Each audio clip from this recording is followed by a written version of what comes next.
परमात्मा समोर आज्ञा घेतली, देवा माझं कार्य झालेलं आहे, सगळे संत तयार झाले, वारकरी संप्रदाय झालाय, सगळ्या गोष्टी आहेत, मला इथं थांबावंसं वाटत आहे.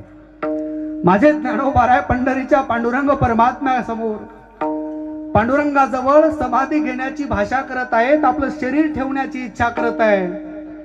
जगात पहिल्यांदा माझा पंढरीचा पांडुरंग परमात्मा रडत आहे. माऊली काय बोलताय?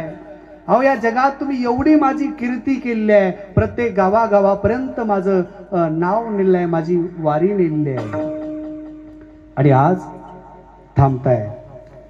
आज्ञा दिली, अनेक इच्छा केल्या ना, आजपर्यंत माऊलीने पांडुरंगाला काही मागितलं नाही, आणि आज विनंती केली आहे, देवा मला समाधी घेण्यासाठी जागा द्या.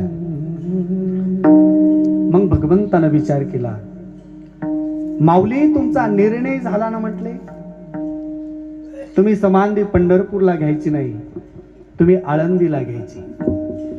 का तर तुम्ही माझ्या चरणावर समाधी घेतली तर हे पंढरपूर माझ्या नावानं ओळखल्या जाते, तुमची कीर्ती समाजात होणार नाही.